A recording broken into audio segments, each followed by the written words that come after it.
예, 제소금지요.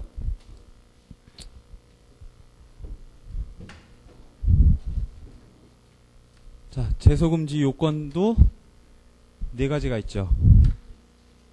네 가지가 있는데, 물론 이것도 첫 시간에 말씀드린 것처럼 어떤 소하고 같은 소라고 얘기하려면, 그죠? 이게 제소다. 또 동일하게 반복하는 제소다. 그랬을 때 어떤 소하고 어떤 소라고 판단하는 데는 소의 요소는 세 가지니까요. 그죠?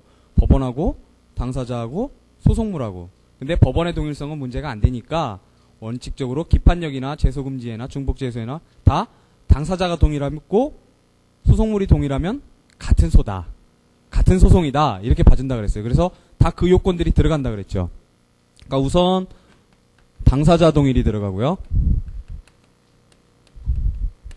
그 다음에 소속물 동일이 들어가죠. 그 다음에 권리보호 이익, 동일이라고 쓰긴 그런데 이신 선생님이 동일이라고 쓰시니까요. 권리보호 이익이 동일할 것. 그 다음에 본안에 관한 종국 판결 선고 후의 소취하. 후의 신소제기. 이렇게 되는 거죠, 원래. 자, 그래서요. 우리 중복제소 할 때 제가 기판력 얘기를 하면서 잠깐 말씀드린 것처럼요. 항상 문제는 이렇게 돼요. 기판력도 원칙적으로 그 당사자였던 원피고에 대해서만 발생하고 그 후소에서도 그 동일한 당사자들이 당사자가 됐을 때 미치는 게 작용하는 게 원칙이란 말이죠. 하지만 발생할 때 있어서도 확장되는 측면이 있고 작용할 때 있어서도 확장되는 측면이 있다라고 그랬었어요. 그죠? 그리고 중복제소에서도 요렇게 확장되는 측면들이 있다고 했어요. 당사자 동일과 소속물 동일했어요. 그죠? 그러니까 꼭 굳이 당사자가 동일 당사자가 아니더라도 확장되는 게 있고 소속물이 꼭 같은 소속물이 아니더라도 확장돼서 작용하는 경우가 있단 말이죠. 제소금지도 마찬가지예요. 그게 문제인 거죠, 항상. 자, 당사자 동일도요. 원칙은 동일 당사자여야 되는데 이제 소취하는 원고가 하는 거니까 전소 원고가 다시 후소를 제기했어야 되죠. 원칙은. 그런데 이게 확장이 되죠. 확장이 되는데 책에 이제 뭐가 나오느냐면 첫 번째로 우리 기판력에서 변론 종결 후에 승계인이 나오는 것처럼 이 소취하에 있어서도 승계인이 나온단 말이죠. 그래서 자, 이거 안 보이시죠? 포괄 승계인의 경우에 된다. 당연히 되겠죠. 그 다음에 이거 일반 승계인이라고도 하는 거예요.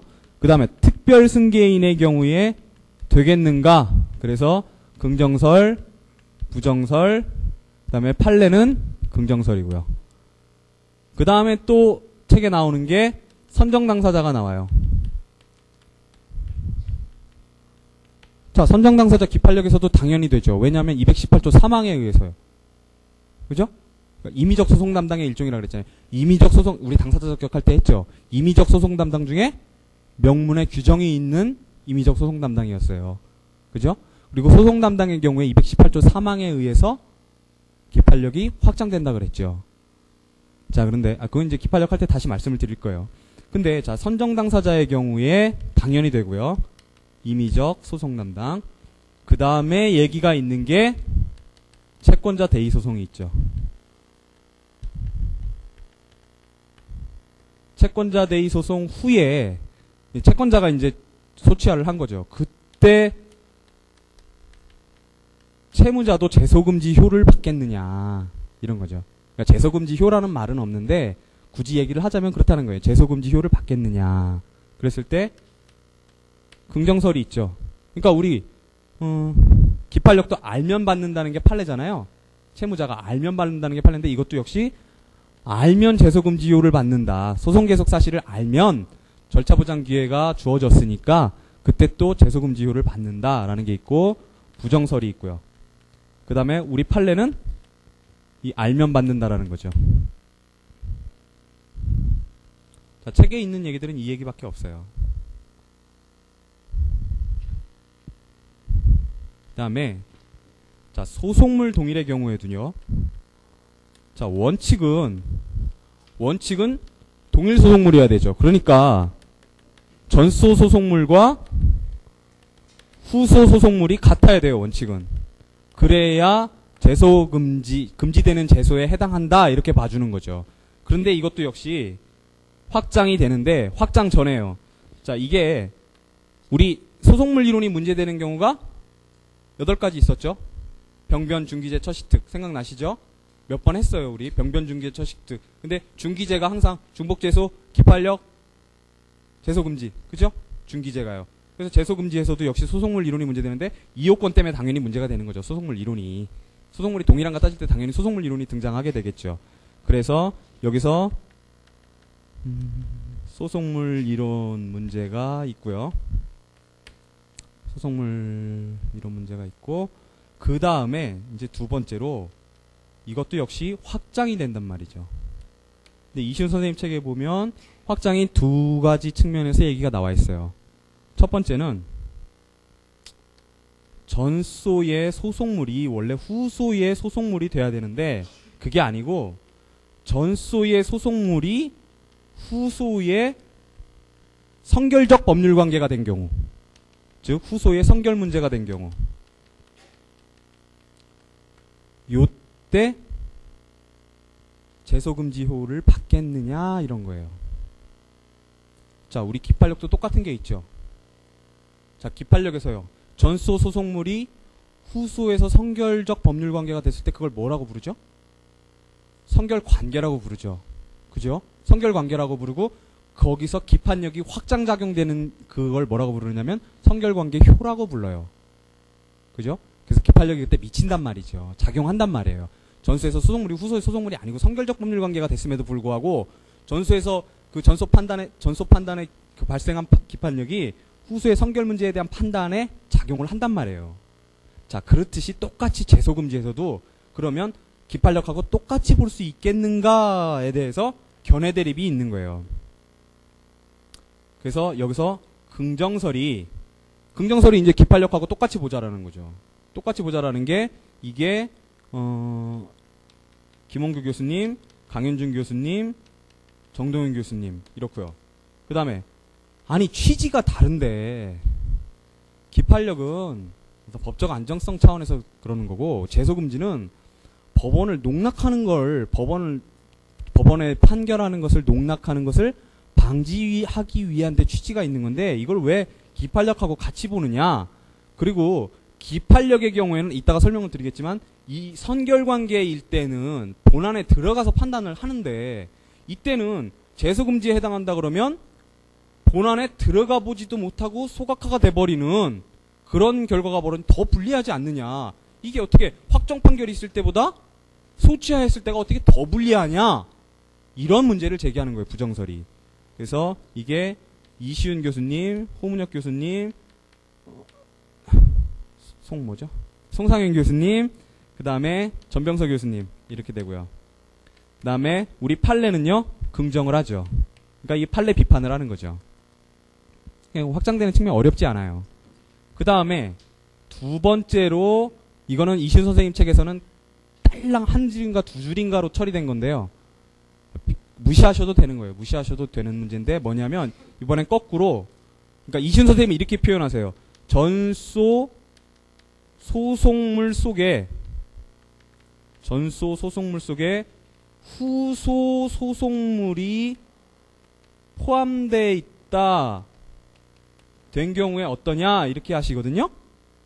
이 경우에 제소금지가 효를 받겠느냐 그러시는데 사실은 이걸 뜯어보면은 이런 말이라기보다는 정확한 말이 뭐냐면 전소의 선결적 법률관계 즉 선결 문제가 이게 후소에서 소속물이 됐을 때 예를 들어서 전소에서 소유권에 의해서 이전 등기 말소 청구를 했는데 후소에서 그러고서 소취하를 했단 말이죠.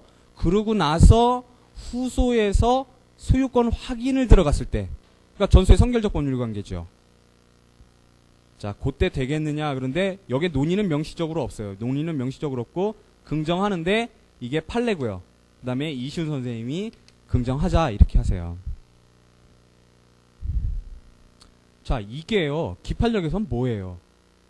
기판력에선 뭐냐면 발생은 원래 소속물에서 하고 그것이 후수에서도 소속물이 되었을 때 작용을 한단 말이죠. 발생하고 작용하는데, 자, 전소 소속물이 후수의 선결 문제가 됐다라는 거는 요거의 선결이 요거라면, 자, 요거에도 선결이 있어요. 선결이 있고 소속물이 있고 선결이 있고 소속물이 있는데 전소 후수에, 자, 요게 전소 소속물이 후수의 선결적 법률 관계가 됐을 때 이게 선결 관계란 말이죠. 그런데 문제는 이건 작용할 때 확장되는 거죠. 발생할 때도 확장되겠는가 하는 기판력에서 논의가 있어요. 그게 뭐냐면, 자, 이 선결적 법률 관계에 대해서는 판결 이유 중에 판단이 되겠죠. 주문에서 판단이 되지 않는단 말이죠. 그죠? 그러면 여기에 대해서 어떤 구속력이나 기판력을 인정할 수 있겠는가 하는 게 바로 판결 이유 중 판단의 구속력 문제라는 거죠. 그러니까 그걸 굉장히 헷갈리시는 분들이 많아요. 요거하고 요거를. 보세요. 요거는 발생은 소속물에 하는데 작용할 때 확장되는 거예요. 그죠? 하지만 요 문제는 요게 어떤 여기에 대해서나 여기에 대해서 구속력을 갖겠는가 하는 문제는 요거는 발생할 때부터 아예 확장시킬 수 있겠는가 하는 거죠. 원래 판결 이유 중 판단에는 기판력이 상계항변에만 예외적으로 기판력이 발생하죠. 원래 판결 주문에서 판단된 것, 즉 소속물에 대한 것에 대해서만 기판력이 발생을 하는데 예외적으로 우리 법조항이 상계항변에 대한 판단에도 기판력을 발생을 시킨단 말이죠. 발생하기 때문에 당연히 그것이 후수에서도 작용을 하겠죠. 발생해야 작용을 하니까요.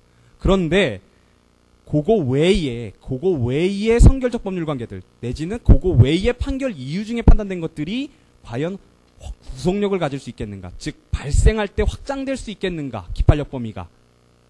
그게 바로 요 문제라는 거죠. 요거는 요거에 해당되는 거고요. 밑에 거는 요거에 해당되는 거죠. 아시겠죠? 요거 헷갈리시면 안 돼요. 요거 헷갈리시는 분들 되게 많아요. 이게 도대체, 아니, 질문해보면 선결적 법률 관계하고 무슨 선결 관계하고 선결 문제하고 무슨 이런 거 있는데 어떻게 다른 거예요? 막 그러니까 말 문제가 아니란 말이에요, 그게. 말 문제가 아닌데 그 말 때문에 막 헷갈리시는 분들이 있어요. 근데 그럴 필요는 없어요. 자, 그 다음에, 자, 권리보호 이익 동일이라는 거는요, 결국 뭐냐면, 소취하하고 나서 사정변경 시에 문제인 거예요, 사정변경 시에. 근데 말이 권리보호 이익이 동일하냐, 그러니까 새로운 권리보호 이익이 있으면 금지되는 제소라도 허용해주겠다라는 거거든요? 권리보호 이익. 그러니까 허용해주려고 들어온 개념이에요, 권리보호 이익이라는 거는. 이거는 마치 어떤 역할과 같냐면 기판력에서 원래 당사자 동일, 소속물 동일해야 기판력도 미칠 텐데 한 가지가 왜 이상하게 더 붙는 게 있잖아요. 범위 따질 때. 시적 범위가 하나 붙잖아요. 그거는 뭘 못하게도 하는 데도 있지만 뭘 가능하게끔 하는 데도 작용을 하거든요. 근데 그 가능하게끔 할 때 작용하는 게 바로 표준시 이후에 발생한 어떤 사실관계들, 그러니까 사정변경 문제들. 그때도 기판력에서 역시 기판력을 배제시키게끔 해주는 근거로서 작용한단 말이죠. 그런 차원이에요. 똑같은 차원이에요, 사실은. 이 권리보호 이익 동일이라는 게 하는 역할이 기판력에서 시적 범위에서 표준시 이후에 사정 변경이 있을 때 그때하고 똑같은 차원의 논의라는 거예요. 자, 그거밖에 없고요. 그 다음에 본안에 관한 종국 판결 선고 후에 소취하니까 첫 번째로 소송 판결이면 안 되고 본안 판결이어야죠.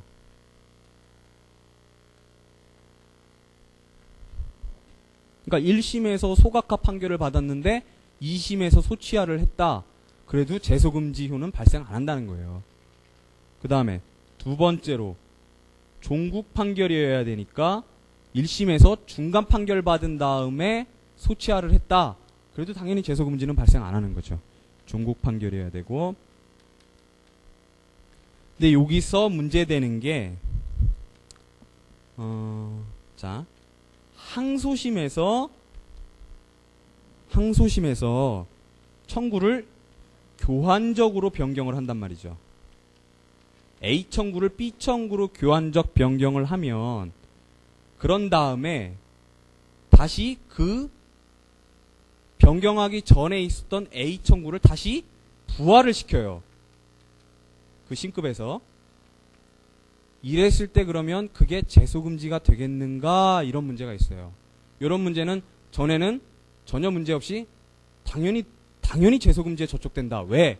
왜냐하면 이 교환적 변경이라는 거는 구청구를 취하하고 신청구를 결합시키는 거다. 신청구를 제기하는 거다. 신소를 제기하는, 즉 구소 취하와 신소 제기의 실질을 같이 갖는 거다라고 하는데 이론이 없었단 말이죠. 그걸 뭐라고 부르냐면 결합설이라고 불러요. 통설 판례죠. 결합설에 의하면 구청구를 다시 부활시키면 당연히 제소금지가 돼요. 당연히 되는데 왜 이게 요즘에 와서 문제가 되느냐면 역시 호문혁 교수님 때문에 그런 거죠. 호문혁 교수님은 이걸 뭐 이름은 정확히 아직 없는데 보통 수험가에서는 독자적 소변경 형태설 그렇게 하죠. 그래서 구소취하의 실질을 갖는다고 말씀하시질 않아요. 절대로. 이게 구소취하와 신소제기가 결합된 게 아니고 그냥 변경이라는 그냥 어떤 소의 변경에 청구의 변경에 그냥 하나의 형태일 뿐이다라고 보시는 거예요. 그러니까 극연에 의하면 구소취하의 실질이 없기 때문에 제소금지에도 저촉되지가 않는 거예요. 요 문제가 있는 거죠. 요 문제가. 그러니까 제소금지에서는 제일 중요한 게 요 문제하고 요 문제. 요 문제. 이렇게 두 가지 문제가 제일 중요한 문제예요.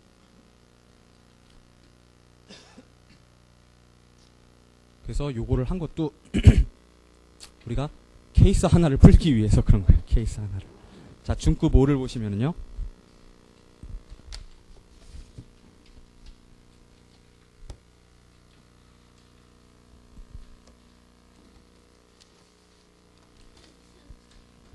자, 갑은 을을 상대로 서울 흑석동 소재의 가옥에 대한 소유권 확인의 소를 제기하였다. 소송에서 갑은 을이 그 가옥이 자신의 소유라고 주장하면서 점거하고 있으나 그 가옥은 갑 자신이 병으로부터 99년 5월 1일에 증여받았다고 주장하였다.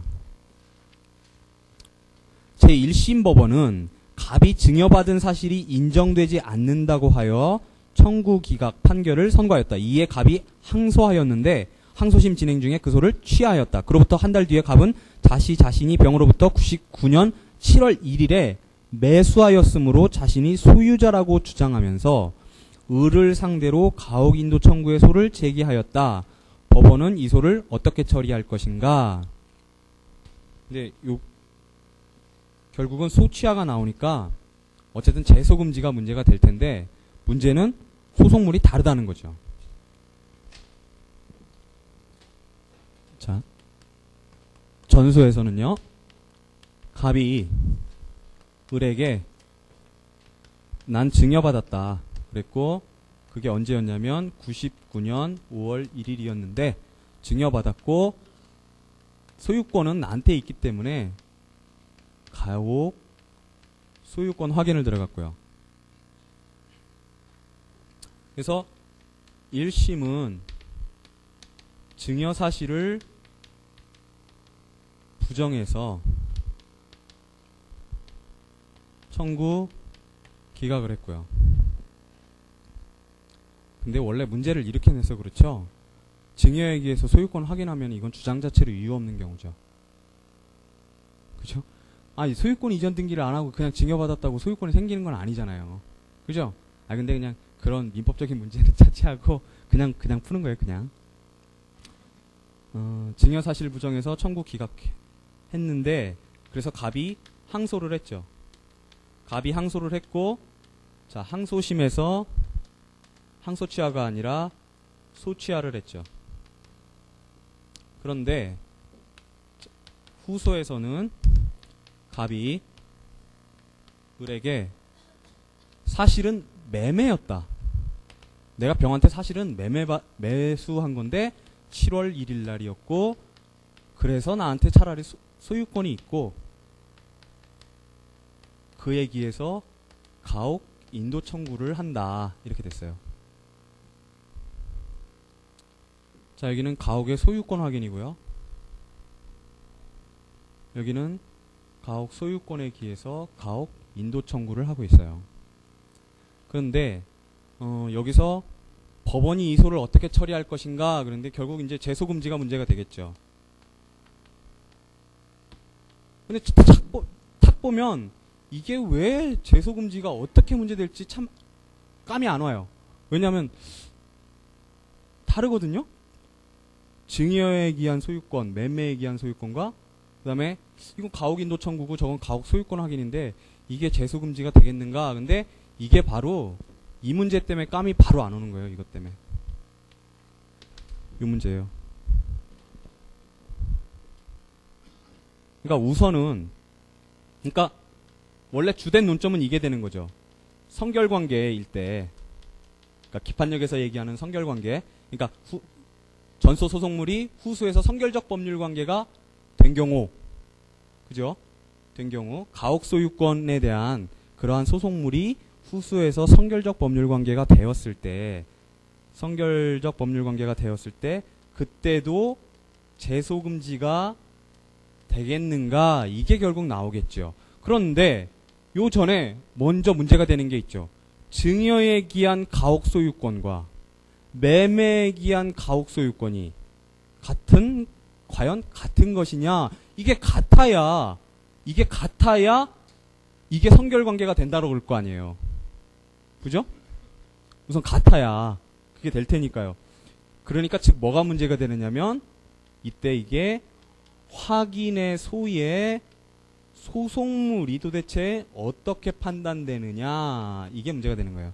증여에 기한 가옥 소유권 확인과 매매에 기한 소유권 확인이라면 과연 이게 소송물이 같다고 볼 수 있느냐 이 얘기가 되는 거죠. 그래서 그걸 같다고 보게 되면 같은 거를 전제로 깔고 있으니까 성결적 법률관계에 대한 제소금지가 되겠는가 이렇게 문제로 나아가는 거예요. 그래서 중급 5번을 보시면은요. 우선 로마자 2의 전소소송물이 후소의 성결적 법률관계 인지 여부 이랬고요. 그러면 그 다음에 제소금지 저촉 여부 그랬어요. 그래서 전소소송물이 후소의 성결적 법률관계 인지 여부를 따지기 위해서 자 문제점에 보시면 자 답은 전소에서는 증여 원인, 후소에서 매매 원인으로 소유권 취득 주장하는데 확인의 소에서의 소송물의 동일성 결정 기준에 대해서 우리 여러 번 했죠. 그렇죠? 그래서 여기 1원설이 있었고 2원설이 있었고요. 자, 2원설 호문혁 교수님이 확인의 소에서까지 일관하시는 거죠. 그죠? 그러니까 원래 이분지설 내부에서도 그 내부의 이름으로 따지면 일관설이라 그랬어요. 그죠? 그 내부에서의 이름만으로 따지면 일관설이고 그 다음에 정동현 교수님은 원래 이분지설을 취하시지만 요 확인의 소에서는 통설 판례 따라간단 말이죠. 그래서 그때는 이분지설을 버리기 때문에 그때는 예외설이라고 부른단 말이죠. 하지만 우리가 이렇게 답안지에 쓸 때는 이분지설 내에서 우리가 따지는 게 아니고 소송물 이론 전체에서 따지는 거기 때문에 이름을 붙일 때 1원설, 2원설 이렇게 붙이는 거예요. 그래서 자 우리 다수설 판례는 1원설을 취하고 있고요. 그래서 청구 취지만으로 소송물이 결정된다 이렇게 보는 거고요. 자 2원설은 신청과 사실관계 둘 다 봐야 된다. 그래서 취득권원이 매매나 상속으로 다르면 사실관계가 다르니까 소송물도 다르다 이렇게 보는 거예요. 2원설은. 자 그래서 판례 태도에 대해서 우리 전에 여러 번 봤죠. 여러 번 보신 거예요. 그게. 그래서 그 뒤에 판례에 대해서 2원설을 취한 것이라는 견해. 이게 홍문혁 선생님이죠. 자, 견해가 유력하다 그랬고요. 자 그래서 자 우리 1원설을 따라갈 때요. 1원설에 따라갈 때 결국 증여에 기한 소유권이나 매매에 기한 소유권은 같은 소송물이라는 거예요. 같다라는 거예요. 그렇다면 그러면 결국 전소의 소송물이 후소의 성결적 법률관계가 된 꼴이 된다는 거죠. 그러면 그때에도 그럼 제소금지가 되겠느냐? 이게 문제가 된다라는 거고요. 그래서 거기 학설의 태도 보시면은요. 자, 긍정설, 부정설 이렇게 돼 있죠. 그래서 뭐 긍정설은요. 제가 교수님들 교과서를 다 찾아봤는데 요 분들이요. 교과서를 찾아봤는데 별다른 논거가 나오질 않아요. 별다른 논거가 나오질 않고 그냥 요렇게만 써 있어요. 비록 소송물은 별개라 하더라도 전소의 소송물이 제소의 소송물에 대한 성결적 법률관계를 이루고 있는 경우에는 이게 논거죠. 제소금지의 제재적 기능이 미친다고 해석함이 타당함으로. 이게 논거예요. 그냥 동어 반복이죠, 그냥. 이렇게밖에 안 써있어요. 그래서 거기 예컨대 그래갖고 원본 채권 이행해소의 취하 뒤에 이자 채권 이행해소를 제기하는 경우에도 금지되는 제소에 해당한다. 이렇게 되는 거죠. 그래서 우리 부정서를 보시면은요. 자, 김용진 교수님도 부정서를 취하시는데요. 자, 제소금지하고 기판력하고 취지가 다르다는 거죠. 그래서 소송물이 다른 경우에까지 굳이 이제제를 가하는 거는 적용 범위에 너무 부당한 확대다. 그러고요. 그래서 판례는 긍정서를 취하고 있고요. 자, 그래서 우리는 부정설로 가서요. 왜냐하면 그 논거는 외우셔야 돼요. 그 검토에 써져 있는 그 세 줄 있죠. 그건 외우셔야 돼요.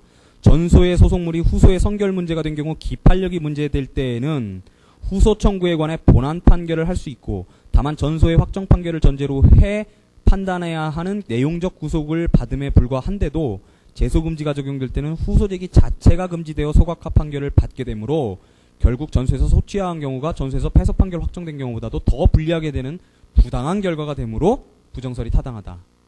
이건 외우실 필요도 없죠. 이해하고 계시면 자연스럽게 나오는 거예요. 그래서 따라서 사안에서 갑의 후소는 제소금지에 해당하지 않아서 적법하고 법원은 본안 판결을 할 수 있다. 이렇게 되는 거예요. 예.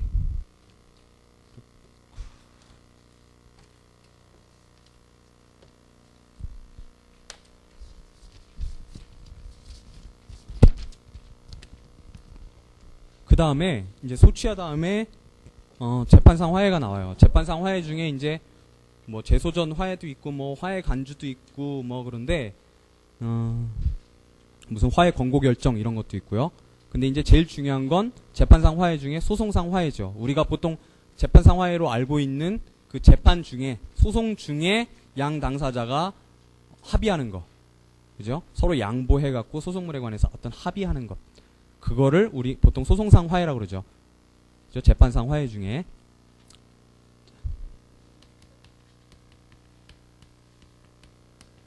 자, 소송상 화해의 요건에 대해서는요. 아까 보신 거 그대로 가시면 되는 거예요. 소취하에서 보신 거. 그래서 소송상 화해에서는 제일 중요한 게 뭐냐면 성질이에요. 성질. 성질에 대해서 뭐 여러 가지 견해들이 있지만 실제로 우리가 써야 될 견해는 두 가지예요. 두 가지. 뭐냐면 소송행위설. 이게 김홍규 교수님하고 송상현 교수님하고 소송행위설 취하시거든요. 그 다음에 우리 판례가 소송행위설을 취하고 있어요. 그런데 소송행위설은 그러니까 소송상 화해는 무슨 민법상의 화해계약이 아니라 그냥 단순하게 소송행위다. 소송상 하는 그냥 소송행위에 불과하다라고 보는 거예요. 이게 무슨 사법행위라고 전혀 봐주질 않는다는 거죠. 근데 이거 우리 소송상 형성권 행사할 때 이런 학설들 봤었죠. 병신소양이요. 그죠? 병전설, 신병전설 뭐 할 때 소송행위설, 양성설 이런 거 봤었어요. 그거하고 똑같은 맥락인 거예요. 맥락이. 그런데 여기서는 제일 중요한 게 양성설이죠. 이거는 양행위 경합설이라고도 얘기해요. 우리 상계항변 할 때 그때 보셨던 것처럼요. 한 개의 행위지만 두 개의 성질을 다 띠고 있다라는 게 그게 양성설이었죠. 양성. 두 가지 성질. 양성을 다 띠고 있다라는 거예요. 양성설이. 그러니까 이건 뭐냐면 소송상 화해라는 거는 소송행위일 뿐만 아니라 어떤 그 소송 종류를 낮게 하는 어떤 소송행위일 뿐만 아니라 민법상의 화해계약의 성질도 같이 가지고 있다라고 보는 거예요. 그러면 당연히 민법도 적용될 수 있겠죠. 자, 거기에 실익이 있는 거예요. 민법을 끌고 들어올 수가 있단 말이죠. 민법사형의 화해계약이라고 보면. 자, 그러면 요거는 누가 그러시냐면 이 교수님, 강 교수님, 정 교수님, 전 교수님, 호 교수님 다 이걸 취하세요. 그러니까 소송행위이며 화해계약이다. 이렇게 보는 거예요. 자, 이렇게 보는데 문제는 자, 화해 조서에는 종국 판결과 똑같은 효력이 인정이 된단 말이죠. 그래서 그러면 화해조서에도 기판력을 인정할 수 있겠느냐, 이게 문제가 되는 거예요. 이게 가장 중요한 문제인 거예요. 이 학설, 이 성질을 따지는 것도 사실은 그 기판력 때문에 그런 거예요. 기판력 때문에. 자, 그래서 기판력 인정 여부와 인정한다면 그 범위가 어떻겠느냐, 그래서요. 그러니까 무제한하게 인정할 수 있겠느냐, 이런 거예요. 근데 이게 좀 복잡해요. 자, 소송행위설은 당연히 무제한 기판력설로 가요.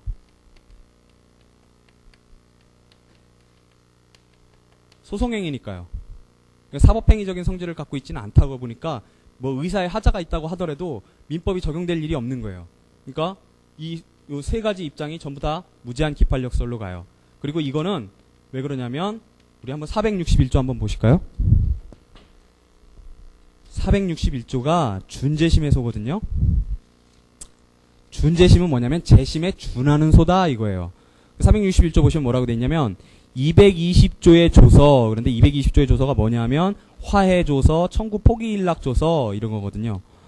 자, 그 조서 또는 즉시 양고로 불복할 수 있는 결정이나 명령이 확정된 경우에 451조 내지 제460조의 규정에 준하여 재심을 제기할 수 있다 이렇게 돼 있어요. 그러니까 기판력을 깨기 위해서 재심을 인정을 해주잖아요. 판결의 효력인 기판력을 깨기 위해서 원래 재심이라는 게 있는 건데, 그러니까 취소의 방법이죠. 상소로 취소하거나 재심으로 취소하는 건데 확정 여부에 따라서 재심은 기판력을 배제하기 위한 제도인데 여기서 딱 명확하게 규정을 해놨단 말이죠. 준재심의 소로서 화해조서를 깨라, 화해조서에 있는 기판력을 깨라 라고 이렇게 규정해놨단 말이죠. 이 규정의 해석을 두고서 거기서 이제 문제가 생기는 거예요. 자, 무제한 기판력설은 461조의 해석상 무제한 기판력이 무제한하게 인정이 된다. 당연히 그러니까 무제한이라는 게 뭐 막 범위가 무제한하게 인정된다는 게 아니라 그냥 당연히 기판력이 인정된다라는 뜻이에요. 그냥 이름이 뭐 무제한 이렇게 붙어 있지만 그냥 기판력이 제한 없이 인정된다. 아무런 조건 없이 인정된다. 그런 뜻이에요. 그러니까 무조건 기판력설이죠. 무조건 기판력설. 자, 461조 해석상 불가피하다는 거고요. 그런데 자, 양성설을 취하시면서도요. 무제한 기판력설로 가시는 양반이 있어요. 이 누구냐면 호 교수님이요. 호 교수님은 뭐라 그러냐면 이론적으로는 양성설이 타당하다. 그런데 입법론으로는 몰라도 현행법의 해석상으로는 요 규정 때문에 어쩔 수가 없다라고 보는 거예요. 그래서 무제한하게 기판력이 인정이 된다 이렇게 보시는 거고요. 자, 양성설을 취하면서도요. 원래 이거 말고도 학설이 또 두 개가 더 있는데 그중에 사법행위설이 있거든요. 사법행위설이라는 건 뭐겠어요? 민법상의 화해계약으로 그냥 보는 거예요. 무슨 소송행위라고 보는 게 아니라 우리나라에는 없어요. 없는데 사법행위설에 의하면 당연히 그냥 민법상의 화해계약인데 거기에 기판력이 인정될 일은 없잖아요. 그렇죠? 기판력은 인정 안 된단 말이죠. 그러면 거기서 당연히 기판력은 당연히 부정되는 견해로 나아가는데 이 양성설을 취하면서도 사실은 양성설을 취하면 원래 기판력을 원래 부정하는 게 원래 맞아요. 맞는데 어쨌든 그냥 그렇게 얘기를 해요. 취하면서도라고 얘기를 해요. 근데 기판력을 부정하는 견해가 있어요. 이게 정 교수님 견해예요. 정동현 교수님은 기판력을 아예 부정해가지고요. 집행력만 있다라고 봐요.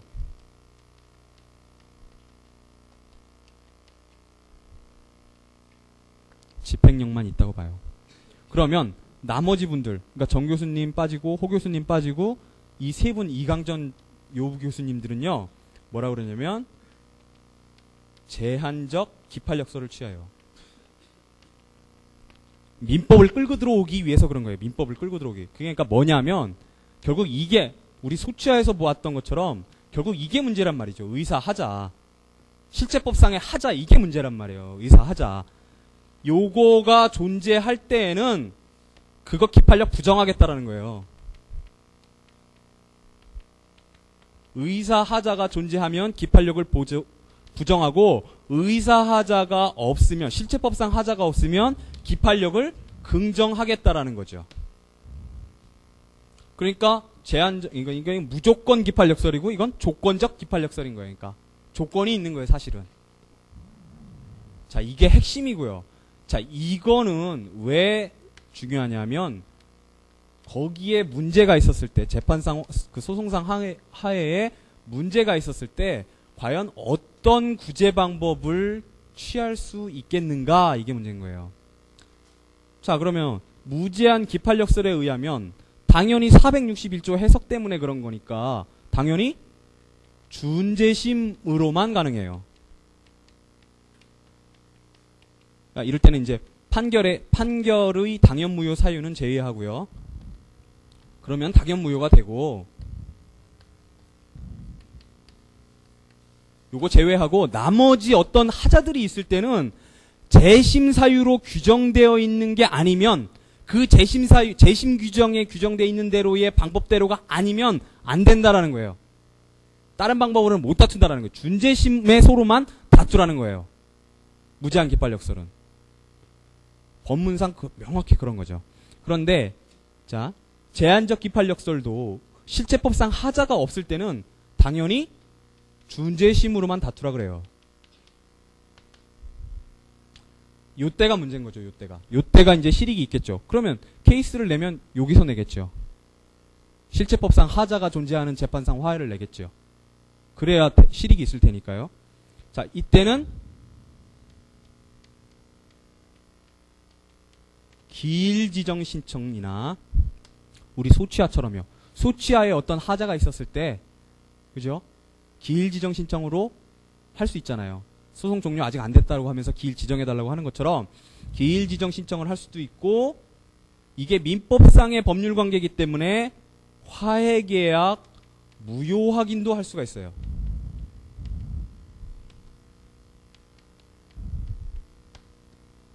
무효 확인의 소를 제기할 수가 있는 거죠.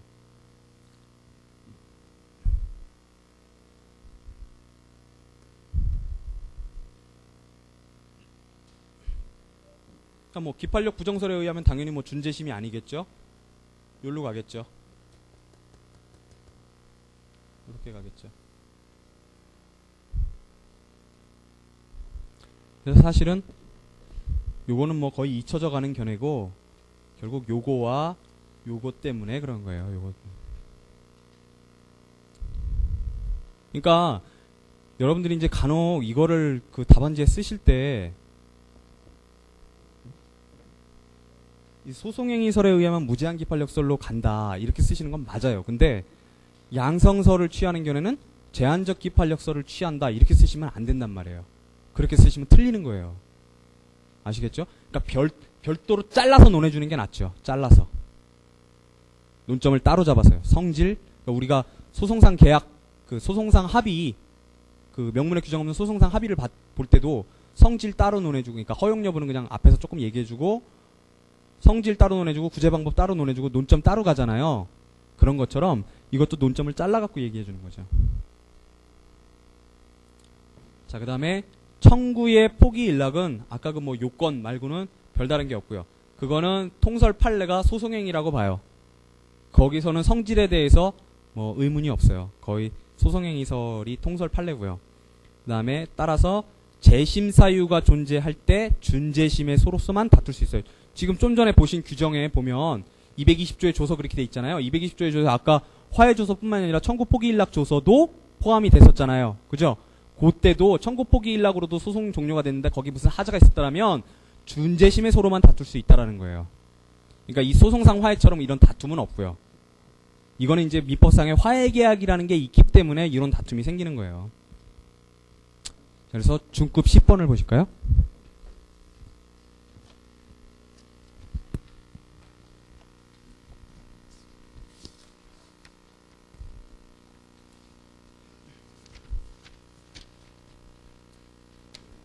자, 갑은 을로부터 4천만 원을 받을 채권이 있다고 하여 변호사 병에게 소송을 위임하여 제소하게 하였다.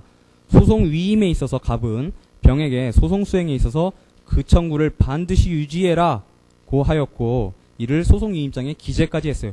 우리 위임장이 있으면 위임장 소장 낼 때 같이 내죠. 그렇죠? 대리권을 증명하는 서면을 내게 돼 있잖아요. 그게 바로 위임장이에요. 자, 기재하였다. 소송이 진행되고 증거조사가 이루어짐에 따라 병은 승소가 어렵겠다라는 생각을 갖게 되어서 병은 갑과는 아무런 상의도 없이 을이 갑에게 2,500만 원을 지급하기로 한다는 내용의 소송상 화해를 하자고 을에게 제의하였고 을이 이를 받아들였다. 이 경우에 갑은 어떠한 방법으로 이것을 저지하거나 구제를 받을 수 있는지 사건 진행의 각 단계별로 나누어 설명하라 그랬어요. 그러니까 어떻게 생각하면 그런 거죠. 성립하고 나서면 구제 방법이 문제가 되겠죠. 근데 재판상 화해가 성립하기 전이면, 즉 조서에 기재하기 전이면 그때는 저지 방법이 문제가 되겠죠. 그걸 저지할 수 있는 방법이. 근데 그 전에 문제가 바로 소송 대리권이죠. 얘가 과연 대리권이 있나 없나 그것부터 문제가 되겠죠. 그래서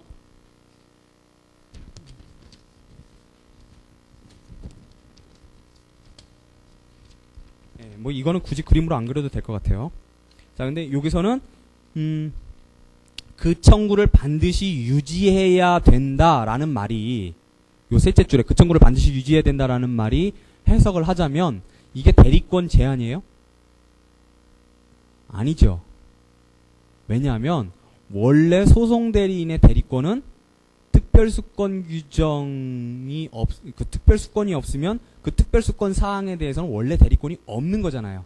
그렇죠? 그러니까 그 청구를 반드시 유지해야 된다라는 거는 소송 대리권의 제한이 아니라 원래 특별수권을 안 해준다라는 소극적 의미밖에 없는 거예요. 그렇죠? 그런 의미밖에 없는 거고요. 그래서 첫 번째로 병의 대리권이 문제가 되고 그 다음에 신청 그 재판상 그 화해를 하자고 신청한 다음에 성립하기 전에 과연 갑이 어떻게 저지할 수 있겠는가와 관련해서 대리인이니까 경정권을 행사할 수 있겠는가 하는 거하고 소송 절차에 관한 이의권을 행사할 수 있겠는가 하는 요 두 가지 문제를 살펴보게 되는 거고요. 그거 말고 뭐 별다르게 할 수 있는 게 없어요. 그 다음에 법원이 미리 알았다면 보정명령을 하겠죠. 그죠? 그런 방법이 있고요. 보정명령을 했을 때 갑이 거기에 불응하는 방법이 있죠. 불응하면 보정 안 되니까 무건대리니까 법원이 신청 각하해버릴 거 아니에요. 자, 그런 방법이 있고 그 다음에 구제 방법으로는 바로 저걸 얘기하라는 거죠. 근데 이 사안에서 실제로 실체법상 하자는 없죠. 이 사안에 어떤 만약에 이렇게 돼서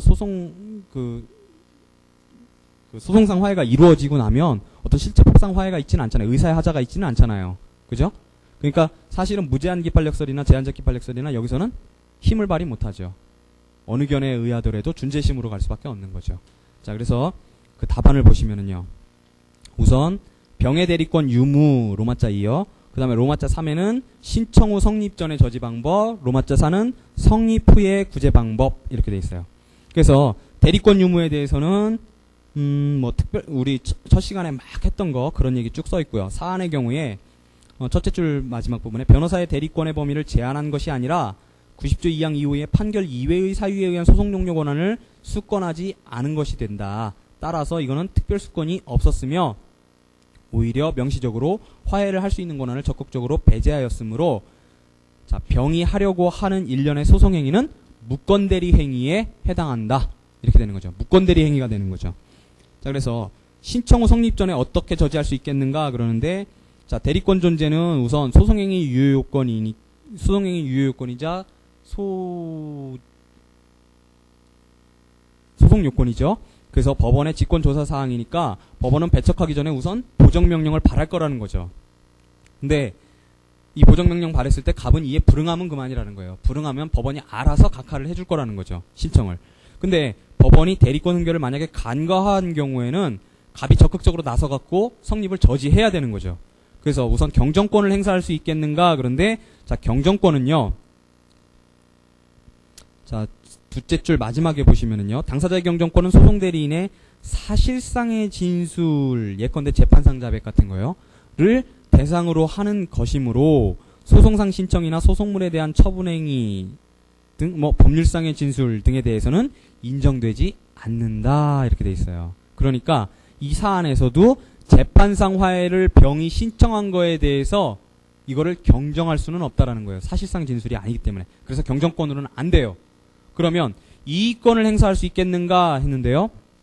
자, 이의권의 행사 가부에서 보시면은 하나, 둘, 셋, 넷째 줄에요.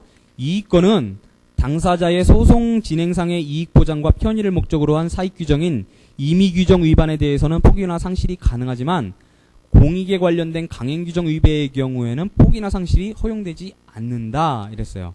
근데 사안의 경우에 절차 규정, 이러한 절차, 여기 재판상 화해에 대해서 뭐 대리권 규정은요.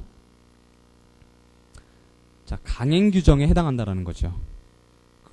따라서 둘째 줄 마지막에 이의권 상실로도 하자가 치유가 되지 않는 강행 규정 위반의 경우니까 소송 종료 시까지 이의권이 상실되지 않고 언제라도 행사할 수 있을 거라는 거예요. 하지만 강행 규정 위반의 경우에는 법원이 당연히 고려해서 조치를 취해야 되는 거니까 이의권을 행사한다고 하더라도 그거는 의미가 법원의 간과 사실을 촉구하는, 주지시켜주는 역할, 내지는 직권발동을 촉구하는 의미밖에 없을 거라는 거예요. 자, 그래서 소송 절차에 관한 이의로 요거를 저지할 수 있겠고요. 그럼 성립 후의 구제 방법에 대해서는, 자, 재판상 화해를 다투는 방법에 대해서 무제한 기판력설, 제한적 기판력설 이렇게 써 있는데, 사안의 경우 보시면은요, 사안에서는 병이 화해의 권한 없음을 이유로 다투는 것이므로 별도의 실체법상의 하자가 없다면 어느 견해에 의하든지 당의 화해조서의 기판력이 인정이 된다. 따라서 갑은 준재심의 소를 제기해서 화해조서의 기판력을 배제할 수 있다. 이런데 자, 재심 사유 중에 3호에 해당하게 되겠죠. 대리권 흠결. 그죠? 자, 그렇게 되는 거고요.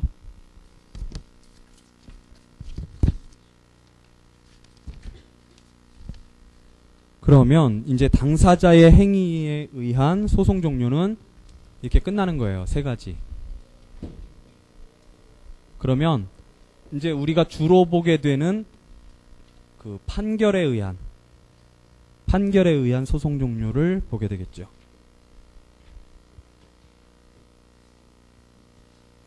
자, 처음에 소송 종료 선언했고요. 두 번째로 당사자의 행위에 의한 소송 종료 그 세 가지 경우 소취와 재판상 화해, 청구의 포기 일락 그렇게 있는 거고요. 마지막으로 이제 법원의 행위에 의한 소송 종료, 법원의 행위인 판결에 의해서 소송이 종료되는 그러한 경우가 되겠죠. 자, 그 전에 자, 판결에는요, 우리 뭐 법원의 재판에는 뭐 판결 결정 명령이 있는데 뭐 주되게 판결은요, 자, 소재기에 대해서는 판결로 응답해야 되니까, 자, 판결은 심급을 완결시키는 판결이냐를 기준으로 두 가지로 나뉘어지죠. 즉, 중간 판결이 있고요. 중간 판결은 심급을 완결시키는 판결은 아니에요. 그 다음에 심급을 완결시키는 종국 판결이 있죠. 자, 중간 판결에 대해서는 두 군데서 규정하고 있어요. 201조하고 454조에서 규정하고 있는데 454조는 그 재심 사유에 대해서 그냥 있는지 없는지 중간 판결하고 넘어갈 수 있다. 이렇게 되는 거죠. 재심 사유 있을 때겠죠. 있을 때 중간 판결하고 그 다음 진행할 수 있다. 이렇게 되는 거고요. 그 다음에 이제 201조가 주된 건데 여기에 보면 중간 판결 사항이 네 가지가, 자, 우선 세 가지가 규정되어 있는데요. 중간 판결 사항에 대해서 첫 번째, 독립한 공격 방어 방법.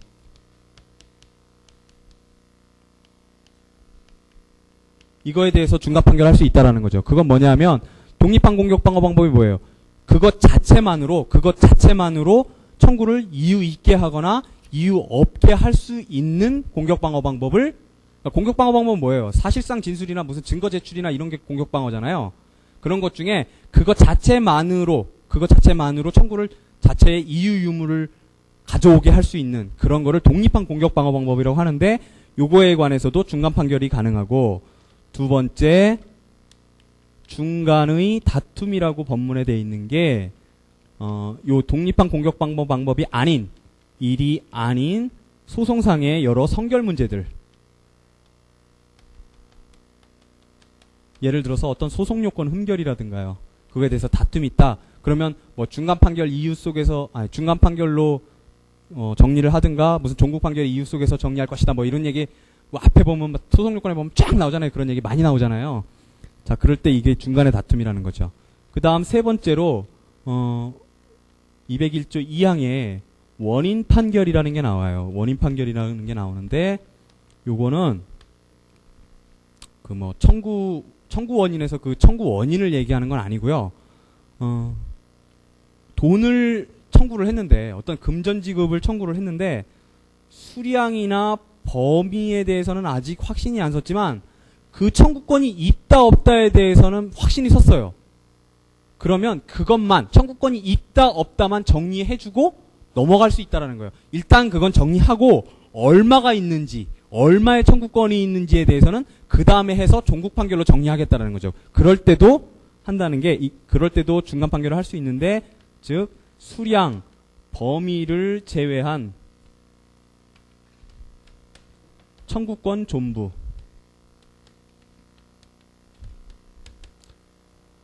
자, 근데 이게 청구권이 만약에 없다라는 판결이면 그건 종국 판결이겠죠. 중간 판결이 아니라. 그죠? 그러니까 청구권이 아예 없다라고 판단하면 그게 종국 판결이 돼서 원고 청구 기각으로 나갈 거 아니에요. 그죠? 그러니까 그건 중간 판결이 아니고 종국 판결이 되는 거니까 결국은 청구권이 있을 때 얘기하는 거죠. 있을 때. 그 다음에 네 번째로 어떤 게 있냐면 자, 상소심에 환송 판결을 이게 중간 판결이냐 종국 판결이냐에 대해서 논의가 있어요. 중간 판결설과 종국 판결설. 근데 우리 판례는 옛날에 입장을 변경해서 종국 판결설의 입장을 취하고 있죠. 그러니까 중간 판결 사항 여기 세 가지요. 세 가지 하고 그 다음에 재심 사유에 대해서 이렇게 있고요. 이제 중요한 건 종국 판결이죠. 근데 종국 판결은 그 완결의 신급 완결의 범위를 기준으로 해서 다시 세 가지로 나뉘어져요. 세 가지로 나눠지는데 첫 번째 여기서 나오는 이건 왜 하는 거냐면요. 나중에 여러분들이 이제 주객관적 병합을 하시게 된단 말이죠. 주객관적 병합 하실 때 무슨 일부 판결이니 추가 판결이니 판단 누락이니 재판 누락이니 막 이런 개념들이 막 쏟아져 나와요. 근데 그 개념들을 정확히 잡아놓지 않으시면은 이거 뭐 일부 판결이 허용되는 경우에 불허되는 경우에 뭐 이렇게 했을 때 안 와닿아요. 그게 이게 먼저 선행돼서 이해가 안 돼 있으면 그게 이해가 안 되거든요. 그래서 하는 거예요. 자, 그래서 완결 범위를 기준으로 해서 전부 판결하는 전부 판결이 있고 그 다음에 일부 판결이 있고 추가 판결이라는 게 있어요.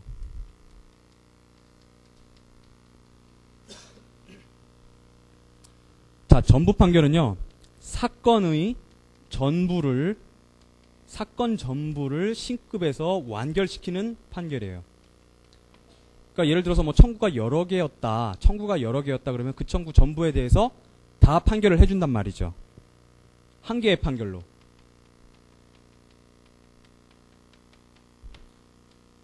따라서 여기에 대해서 상소를 하면 상소 불가분의 원칙에 의해서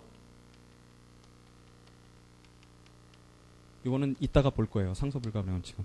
상소 불가분의 원칙에 의해서 저 판결이 대상으로 했던 그런 모든 청구들, 모든 소송 관계들이 전부 상소심으로 이심하고 그거에 관한 재판이 확정이 차단된다는 거죠.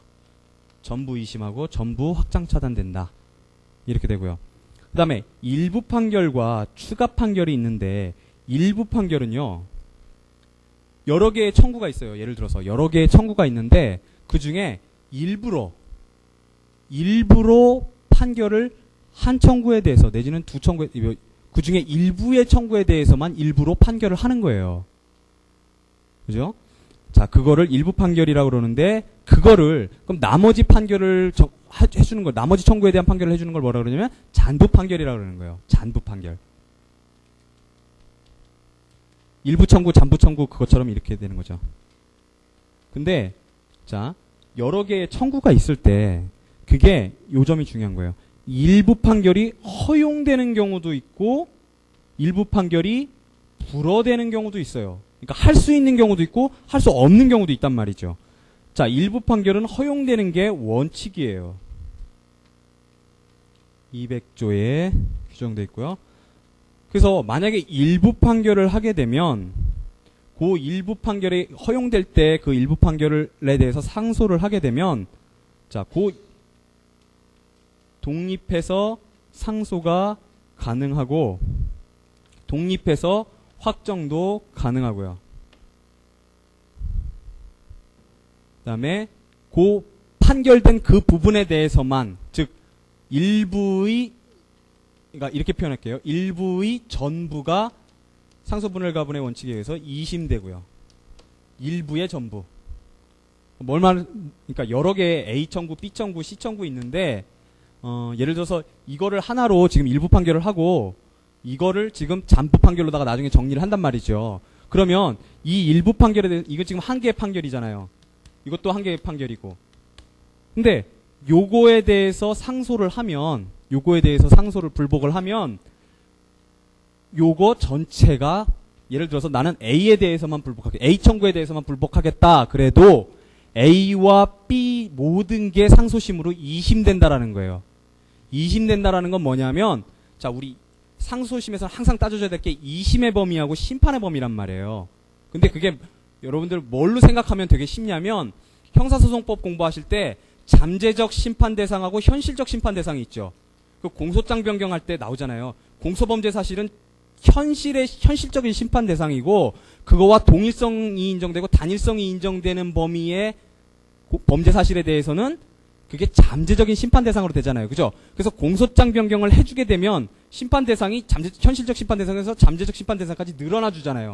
심판 범위가 확장된단 말이에요. 현실적으로 법원이 할 수 있는 심판 범위가. 물론 공소장 변경이 필요 없는 경우도 있지만 그거하고 똑같아요. 2심이라는 건 뭐냐면 이러한 소송 관계가 내가 불복은 요거에 대해서만 해서 요거만 심판 대상으로 올린단 말이죠. 하지만 요놈하고 같은 판결에서 지금 같이 판결이 됐으면 한 개의 판결로 됐으면 요놈이랑 2심은 다 된다라는 거예요. 그러니까 2심은 A, B가 같이 올라가 있고 다만 법원이 처분권주의에 의해서 그거를 상소심에서 불이익변경금지 원칙이라고 해요. 불이익변경금지 원칙에 의해서 결국 심판의 대상은 얘가 불복한 A만 되는데 왜 그러면 2심을 다 시켜주느냐? 그건 왜냐하면 나중에 저쪽 당사자가 변론 종결 시까지 부대항소라는 걸 할 수가 있어요. 부대항소라는 거는 뭐냐면 결국은 심판 범위를 확장시켜주기 위한 거거든요. 그런데 심판 범위를 확장을 시켜주려면 적어도 2심은 되어 있어야 된단 말이에요. 잠재적인 심판 대상으로는 올라와 있어야 된다라는 거예요. 그래야 현실적인 심판 대상으로 전환시켜줄 수가 있게 되는 거예요. 그게 바로 부대항소의 역할이란 말이죠. 자, 그래서 일부의 전부라는 건 바로 이걸 얘기하는 거예요. 이게 일부인데, 이거와 합쳐서 했을 때 일부인데, 일부의 요거에 대해서 불복하면 일부의 전부가 2심한다라는 거예요. 일부 판결이 허용되는 경우에. 자, 그 다음에 일부 판결이 불허되는 경우가 있어요. 일부 판결이 불허되는 경우가 객관적 병합에도 있고요. 그러니까 하려면 한꺼번에 다 하라 이거예요. 한꺼번에 다 한 번에 판결해야지 그거 나눠갖고 판결하지 마라 이거예요. 일부러. 자, 객관적 병합에도 있고 주관적 병합에도 있어요. 근데 객관적 병합에서는 단순 병합 중에 관련적 병합이요. 단순 병합 중에 관련적 병합이 그렇고 그 다음에 선택적 병합과 예비적 병합이 그래요. 일부 판결이 불허되죠. 그 다음에 주관적 병합에서도요. 마찬가지예요. 주관적 병합에서는 이렇게 정리할 수 있어요. 합의로 확정의 필요성이 있는 소송은 다 일부 판결이 불허된다. 이게 뭐가 있냐면 이렇게 한마디로 정리돼요. 이게 뭐냐면 필수적 공동소송, 그 다음에 독당참, 독립당사자 참가 다 합의로 확정 필요성이 있잖아요. 그 다음에 신설된 예비적 선택적 공동소송, 예성공동 이게 다 합의로 확정의 필요성이 있는 경우들이잖아요. 이 경우는 말뜻 그대로 합의를 해서 확정을 해줘야 되기 때문에 너 먼저 나가, 너 먼저 올라가, 이게 안 된다는 거예요. 너 먼저 판결해줄게, 이게 안 된다는 거예요. 하려면 한꺼번에 해야지. 왜냐하면 잘못해갖고 불리해서 하다가는 판결에 모순저촉을 빚을 수가 있기 때문에 그런 거예요. 하려면 한꺼번에 하라는 거예요. 자, 그 다음에 자, 일부 판결이 불어되는 경우에요. 일부 판결이 불어되는 경우에는 불어되는데 만약에 일부 판결을 했다. 이 점을 잘 이해하셔야 돼요. 불어되는 경우인데 일부 판결을 했다. 그러면은 우리는 어떻게 하냐면 전부 판결로 취급해요.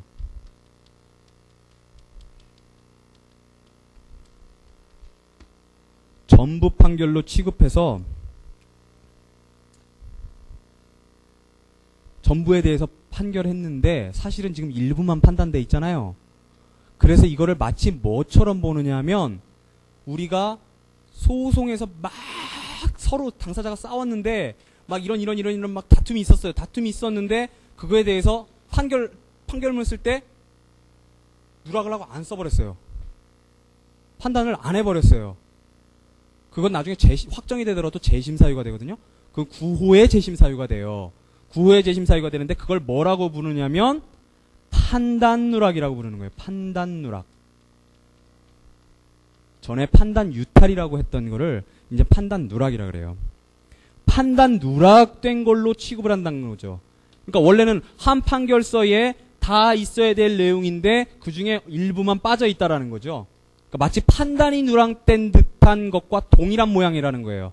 일부 판결이 불어되는 경우에 일부 판결을 하면. 자, 그래서 만약에 여기다가 이 일부 판결에 대해서 일부 판결이 불어되는 경우에 일부 판결을 했는데 거기다 대고 상소를 하잖아요. 상소를 하면 그러면 다 올라갈 것인가? 다 올라가야죠.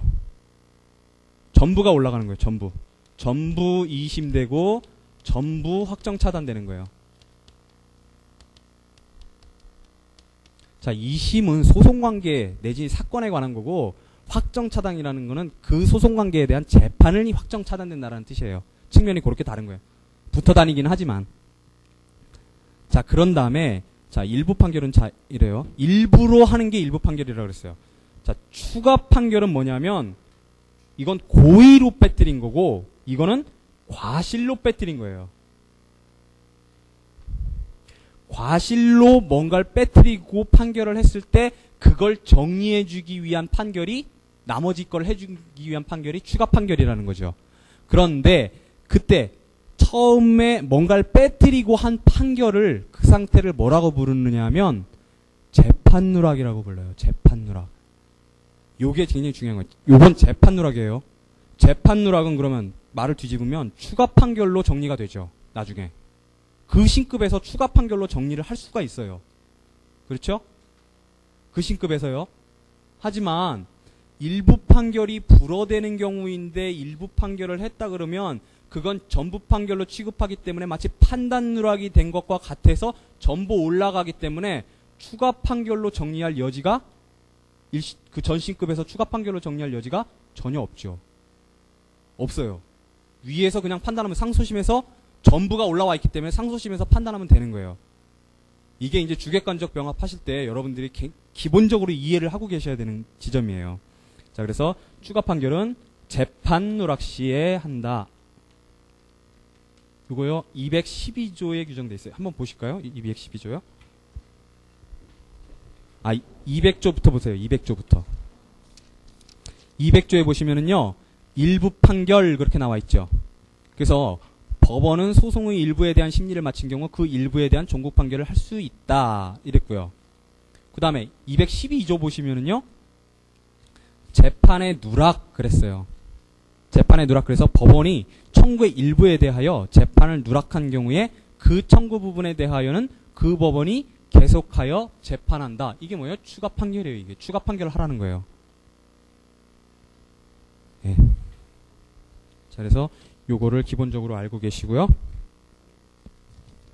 다음에 종국 판결은 또 다른 기준으로 얘기를 하면 소송 판결과 본안 판결로 나뉠 수가 있죠. 이거야 뭐 앞에서 많이 나오는 것들이니까요.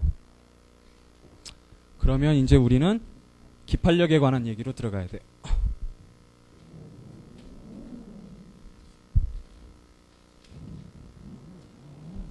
자, 이제 판결을 하고 나면, 저런 종국 판결을 하고 나면 그게 확정이 된단 말이죠.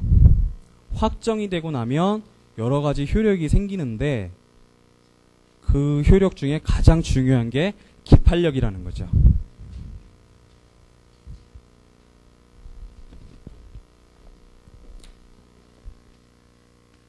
자, 우선 기판력의 범위부터 한번 얘기를 해보죠.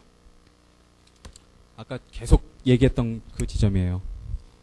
이것도 객관적 범위가 있고, 자, 범위는 객관적 범위, 주관적 범위, 시적 범위 이렇게 나가죠. 근데 우리가 어떤 것이 기판력에 저촉되는가 따질 때는 요건을 이렇게 나가죠. 소속물 동일할 것, 당사자 동일할 것, 전소 확정 판결이 있을 것. 그래서 거기서 뭐 시적 범위가 이렇게 요건으로 들어가고 그러지는 않아요.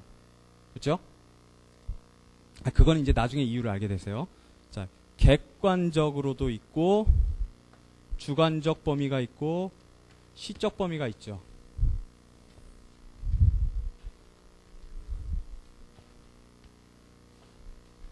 그리고 네.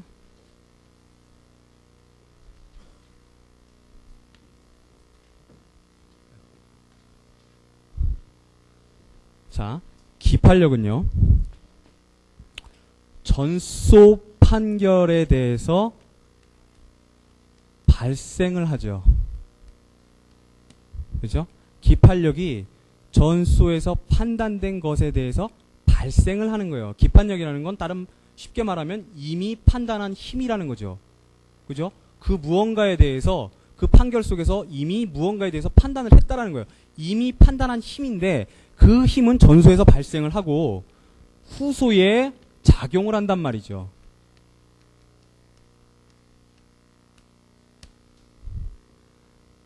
작용을 하는데, 자 보세요. 객관적 범위도요. 원칙은, 자 이건 발생 범위예요. 그러니까 발생 범위. 여기는 작용 범위. 자, 원칙은 우리 216조 1항 한번 보실까요? 제가 저 1000시간에 이거 말씀드렸었죠. 자, 216조 1항에 보시면은요. 216조에 보시면 어미가 보세요. 확정 판결은 주문에 포함된 것에 한하여 기판력을 가진다. 이렇게 돼 있어요. 가진다. 그 다음에 2항은요. 상계를 주장한 청구가 성립되는지 아닌지의 판단은 상계하자고 대항한 액수에 한하여 기판력을 가진다 그랬어요. 그 1항 옆에다 발생 이렇게 적어놓으세요. 발생. 그 다음에 218조를 보세요. 218조에 보시면은요. 기판력의 주관적 범위 그랬어요. 근데 218조는 1항에 보시면은 확정 판결은 당사자, 변론 종결한 뒤에 승계인, 뭐 그를 위하여 청구의 목적물을 소지한 사람에 대하여 효력이 미친다 이랬어요. 그 다음에 3항의 경우에 다른 사람을 위하여 원고나 피고가 된 사람에 대한 확정 판결은 그 다른 사람에 대하여도 효력이 미친다 그랬어요. 그러면 우리 입법자들이 미친 것도 아닌데 왜 하나에서는 가진다 이렇게 표현을 하고 하나에서는 미친다 이렇게 써놨을까요? 근데 우리 선생님들은 책을 쓰실 때 대부분의 교수님들은 이거를 구분을 안 하고 그냥 무조건 미친다 이렇게 쓰신단 말이에요. 기판력이 미치나 안 미치나. 근데 그거는 머릿속에 후소만 생각하고 계시기 때문에 그래요. 후소만. 전소를 염두에 안 두고 어차피 기판력은 후소에서 문제가 되니까 후소만 염두에 두고서 자꾸 써나가기 때문에 미친다라는 표현만 계속 쓰시는 건데 사실은 216조는요. 발생 범위를 얘기하는 거예요. 지금. 발생 범위를 규정하고 있는 거고 218조의 기판력의 주관적 범위는 작용 범위를 규정하고 있는 거예요. 후소에서의 작용 범위를요. 그래서 사실은 보세요. 자, 기판력의 객관적 범위에서 원칙은 판결 뭐라 그랬어요? 판결 주문에 포함된 것에 판결은 주문에 포함된 것에 한하여 기판력을 가진다 그랬어요. 판결 주문에서 판단된 것 이렇게 써 있는데 이거를 소송물에 대한 판단이라고 하는 거에 대해서 이론이 없어요. 소송물에 대한 판단을 얘기한다. 그런데 예외가 있죠. 예외가 즉 예외라는 건 뭐냐면 발생 범위에서의 확장이에요. 발생 범위에서의 확장. 자, 그 첫 번째 게 법에 규정돼 있죠. 216조 2항이에요. 상계항변이요. 자, 상계항변에 대한 판단은 판결 주문이 아니라 판결 이유 중에 판단됨에도 불구하고 기판력이 발생한다는 거예요. 그거에 대한 판단은. 우선 발생을 해야 그게 후소에 작용을 할 거 아니에요. 그죠? 발생도 안 한 게 작용을 할 수는 없단 말이에요. 발생을 해야 그게 작용한단 말이죠. 216조 2항에서 법으로 정해놨어요. 그 다음에 법에 규정이 안 돼 있는데 발생 범위를 확장시킬 수 있겠는가에 관해서 아까 말씀드렸던 판결 이유 중 판단의 구속력에 대한 견해의 대립이 5가지가 있어요. 5가지요? 여기다 적을게요. 판결, 이거를 뭐 판결 이유 중 판단의 구속력이라고 하기도 하고 성결적 법률 관계에 관한 판단의 구속력이라고 하기도 하고 그래요. 판결 이유 중 판단의 구속력, 인정 여부.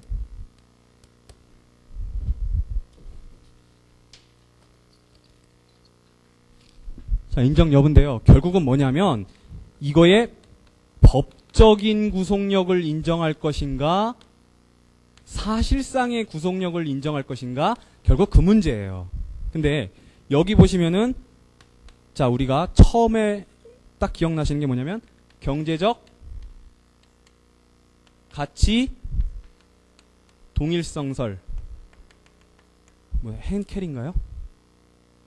henkel인가요? 누구죠? 그러고요. 두 번째 나오는 게 의미 관련론. 얘들은요, 아예 기판력 인정하자는 거예요.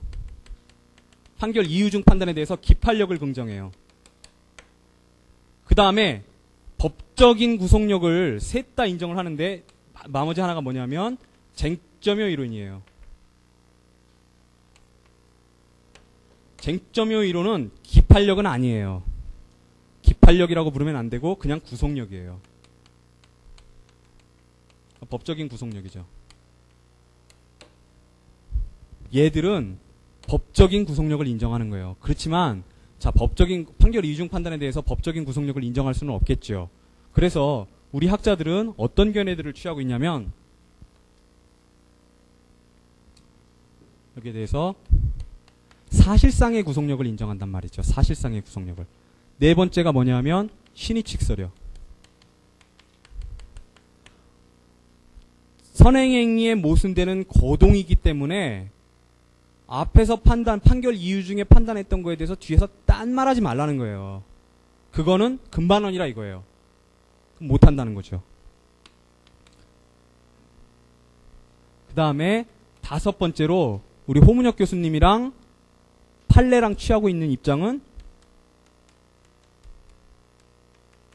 증명역설, 뭐 증거효설, 증명효설 뭐 이렇게도 얘기하는데요. 교수님 이시훈 선생님이나 호문혁 선생님은 정확히 학설 이름을 이렇게 지칭을 하세요. 증명역설 이렇게요. 이건 뭐냐면 전소에서의 판결서라는 거는 공문서죠. 그 판결서라는 거는 굉장한 증명력을 가지고 있다라는 거예요. 강한 증명력을 가지고 있다라는 거죠. 우리 문서할 때 봤었어요. 그죠? 우리 판례가 취하고 있는 입장에 대해서. 그 보고문서나 처분문서에 대해서 이렇게 할 때요. 그죠? 그 보고문서잖아요. 근데 그 증명력이 굉장히 강하기 때문에 후소에서 그 판결서를 제출을 하면 거기 써 있는 것들이 유력한 증거자료가 된다라는 거예요. 후소에서. 유력한 증거자료.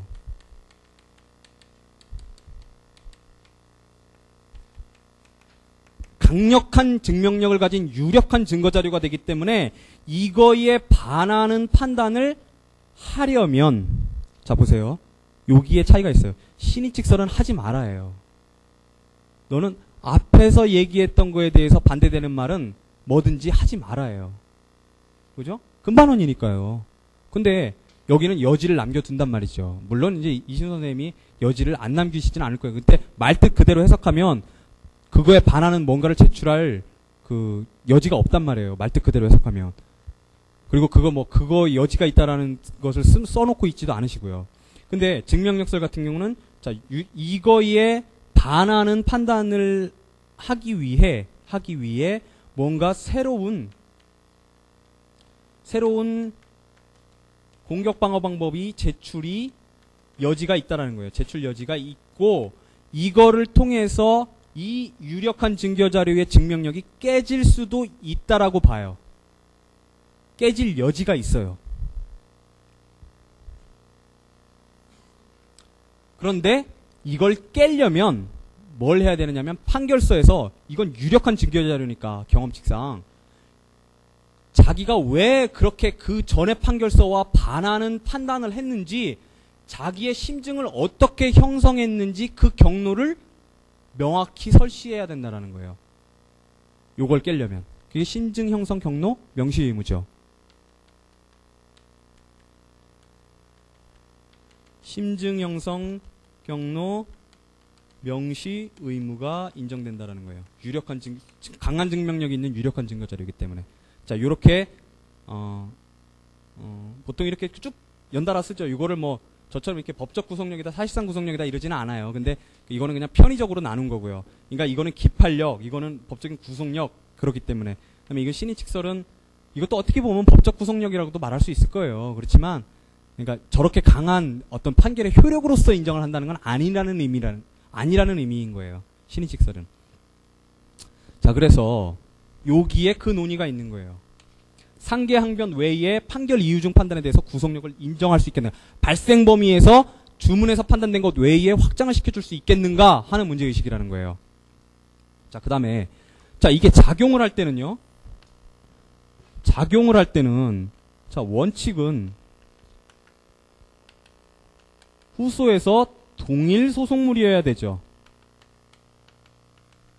전소의 소속물이 후소에도 소속물이 되어야 원래 작용하는 게 원칙이라는 거죠. 원칙은. 그죠? 그런데 이게 확장이 돼요. 확장이 되는데 어떻게 확장이 되느냐? 전소의 소속물이 후소의 선결적 법률 관계가 됐을 때. 자, 아까 이거를 선결관계라 그랬어요. 이때도 기판력이 작용해요. 기판력이 미쳐요. 자, 이거를 객관적 범위 속에서 보통 서술을 안 하죠. 이시훈 선생님은 기판력의 작용 그래갖고 앞으로 목자를 별도로 빼가지고 서술을 하세요. 그러니까 이게 더 헷갈리는 거예요. 근데 호문혁 선생님 같은 경우는 객관적 범위 속에서 이걸 다 서술을 하세요. 저는 그게 맞는 것 같아요. 그 다음에 원래는 이 소속물과 이 소속물이 동일한 소속물이어야 되는데 또 확장되는 때가 한 가지가 더 있죠. 뭐냐면 전소의 소속물과 후소의 소속물이 완전히 모순되는 소속물일 때. 그러니까 예를 들어서 원고가 전소에서 소유권 이전 등기 말소 청구를 해서 승소를 했는데 이전 등기에 말소됐을 거 아니에요? 그런데 그 피고가 후소에서 소유권 이전 등기 청구를 한단 말이죠. 전소에서 확정 판결에 의해서 지워졌던 그 소유권 이전 등기 말소된 그 이전 등기를 다시 해달라고 소유권 이전 등기할 의무가 있다라고 주장을 한단 말이죠. 그런 걸 바로 모순관계라고 하는 거예요. 모순된 반대관계. 모순관계. 요때에도 즉 동일한 소속물이 아니고 모순되는 소속물임에도 불구하고 그때 기판력이 작용을 한다라는 거예요. 이것도 확장이죠. 그러니까 동일 소속물이 아니잖아요. 소유권 이전 등기 말소 청구라는 것과 소유권 이전 등기 청구라는 거는 소속물이 동일한 게 절대로 아니죠. 자, 이게 객관적 범위고요. 그 다음에 주관적 범위도요. 자, 원칙은 뭐예요? 원칙은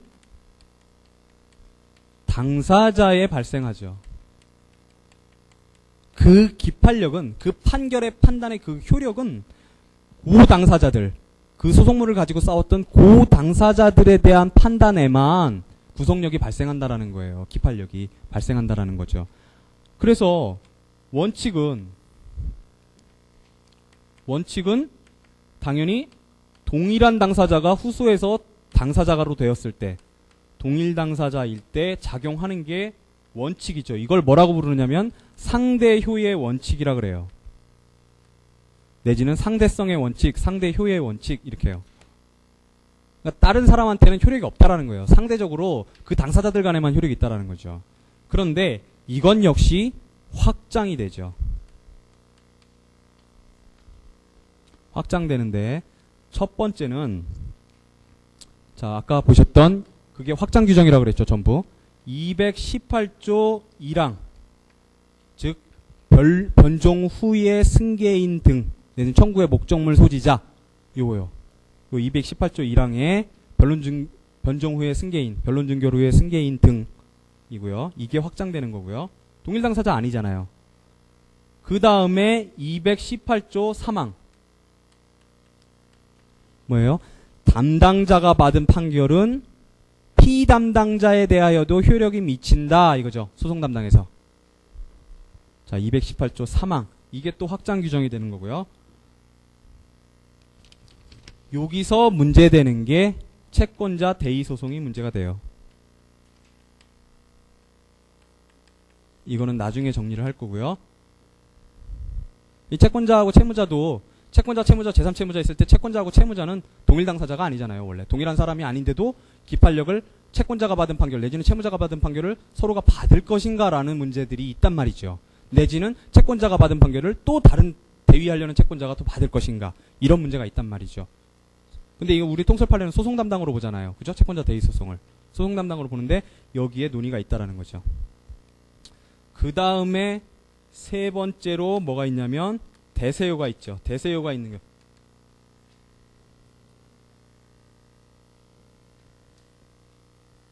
이것도 뭐 대세적으로 확장되는 거니까요. 가사소송, 회사관계소송, 행정소송. 이게 있고요. 일반적 확장이라고 써놓으신 거예요. 일반적 확장. 그 다음에 네 번째로 80조에 그러니까 다 보면 기판력이라는 게 알고 보면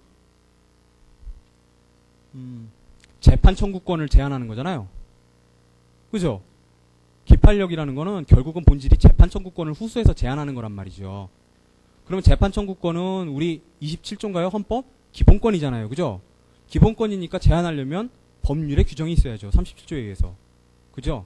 그러니까 사실은 명문의 규정이 있어야 사실은 재판 청구권이 제한되는 거예요. 원래는. 그런 거죠. 그래서 80조하고 82조에 자, 소송 탈퇴자의 경우에도 기판력을 받는다. 자, 이렇게 돼요. 그 다음에 시적 범위는 뭐 그 개념이 중요하죠. 자, 원칙은 표준시, 보통은 이제 사실심 변론 종결시죠. 표준시의 권리 법률 관계에 대한 판단. 네, 구속력이 생기는 거죠. 기판력은 표준시 전도 아니고 표준시 후도 아니고 그 표준시 딱 고점에서의 권리관계가 있는지 없는지에 대한 판단에만 구속력이 있다라는 거예요. 그런 판단만이라는 거예요. 원래는. 그러니까 표준시 전의 권리관계나 표준시 후의 권리관계에 대해서는 어떤 원래 구속력이 없어요. 그죠? 그래서 표준시 전 권리관계 발생 안 한다.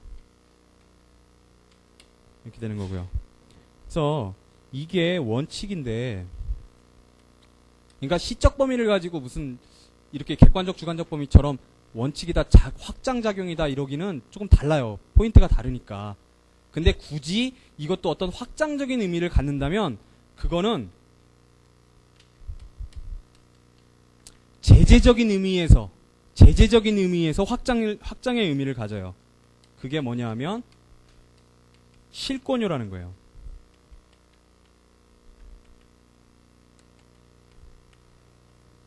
자, 표준시가요. 시적 범위, 표준시의 권리법률 관계에 대한 판단이 여기에 대해서 기판력이 생긴다고 해서 그 전에 제출할 수 있었던 소송 자료를 구후소에서 못 제기하게 할 이유는 전혀 없거든요. 없단 말이죠.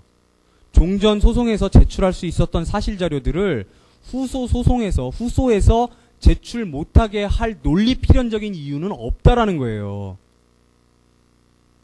그런데 우리는 그러면 안 되잖아요. 그죠? 그때 계약서 제출할 수 있었는데 계약서 제출해갖고 지가 승소할 수 있었는데도 계약서 제출 안 하고 있다가 뒤에 다시 그 소제기해가지고 그 당사자한테 그 소제기해서 이번에는 계약서를 제출한다. 그러면 이건 기판력의 법적 안정성이라는 취지에 완전히 반하게 되는 거 아니에요. 그죠? 논리 필연적으로는 아니지만 제재적인 의미에서 확장이 된다는 거죠. 그게 바로 실권료 차단료예요. 자, 원래 표준시의 권리관계에 그렇다 그랬어요. 근데 이건 뭐예요? 공격방어 방법, 즉 사실자료들. 공격방어 방법의 제출의, 즉 표준시 전의, 표준시 전에 존재했던 사유 인 공격방어 방법의 제출을 막는다는 거예요.